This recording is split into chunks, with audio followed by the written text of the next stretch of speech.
I can't figure out what it is. If it's disingenuous, if it is that, I mean, I don't want to malign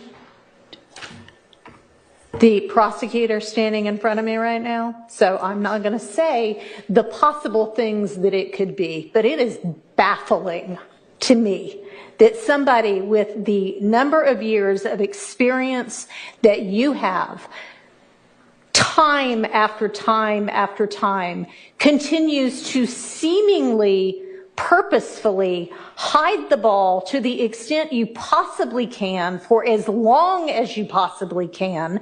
And I really don't want to believe that it is purposeful, but honestly, after a certain number of times, you start to wonder how it could be anything but that, unless it is just that you are so unorganized that you are throwing this case together as you try it.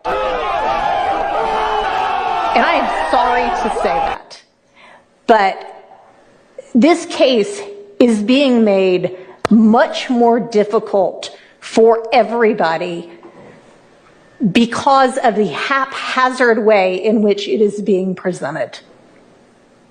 I'm going to take a recess for a few minutes. I'll have a ruling when I... What it do, world? Hey. Hey, that damn judge fed up, man. That judge need a blunt right now, man.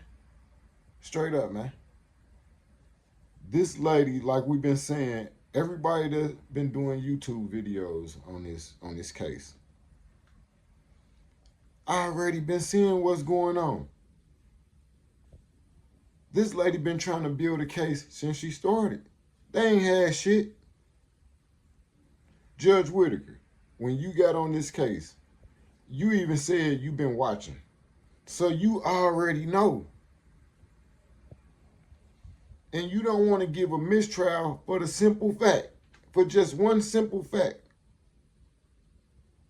that the state cannot retry this case again with Thug. See, a lot of people already seen this shit though. But a lot of people didn't know that even without prejudice, if they had a mistrial, just a regular mistrial on the state behalf, because it'll be they mess up, they can't retry the case again. Ms. Love does not appear to be trying to get a mistrial so that she can try this case over again, which I know if that were what she was doing, she wouldn't be able to try the case over again anyway.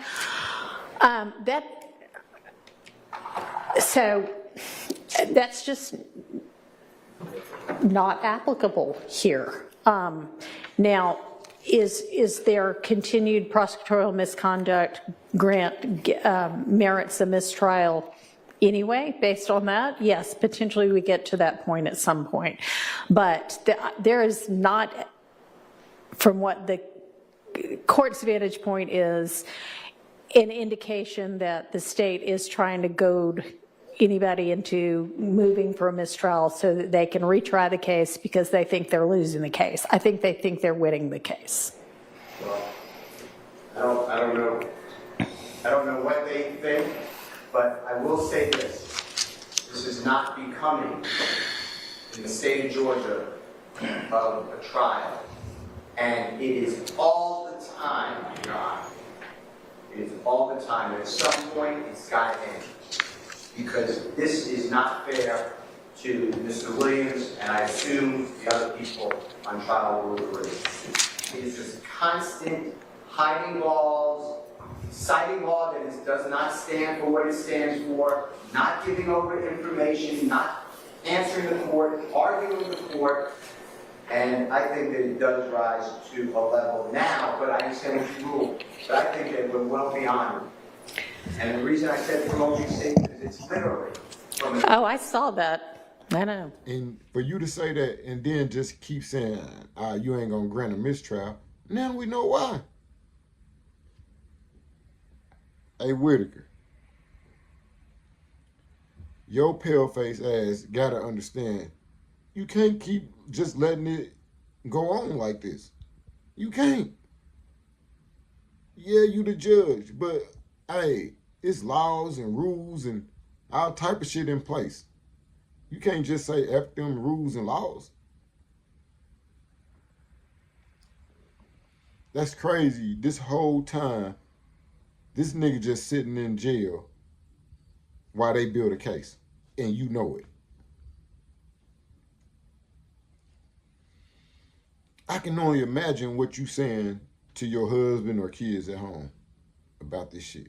I can only, nigga, if a nigga could be, goddamn it, a crack in the wall, nigga. The words that's coming out of her mouth, boy, pals will be crazy. This thug gotta sit in here until y'all figure out y'all shit. What constitution?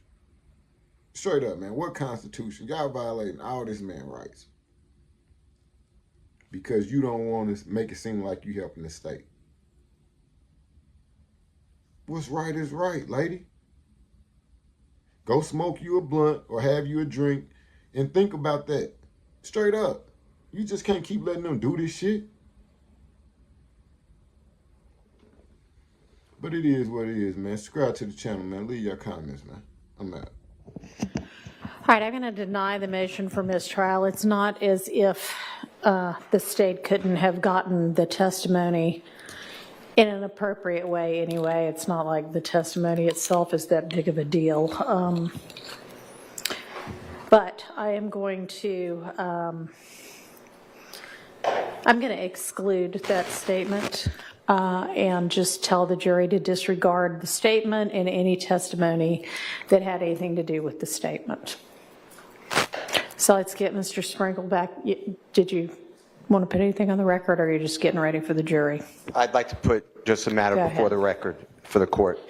All right. Your Honor, this is from United States versus Roberts, R-O-B-E-R-T-S. It's 640F 2nd 255. It's the 9th Circuit, 1981. It's been cited many times. It specifically says that continued prosecutorial misconduct may show a course of conduct establishing the intent to provoke a mistrial and bring into play double jeopardy considerations. You have not been here the whole time, and we thank you for being here. But starting with opening statement, and I know you got my motion. I know, and It's nap time. These niggas down here crazy, dog. You scared? Look, I ain't scared, but I want to be safe, though, bro. I'm trying to live a long time, fam. Y'all over here popping, throwing up gang signs.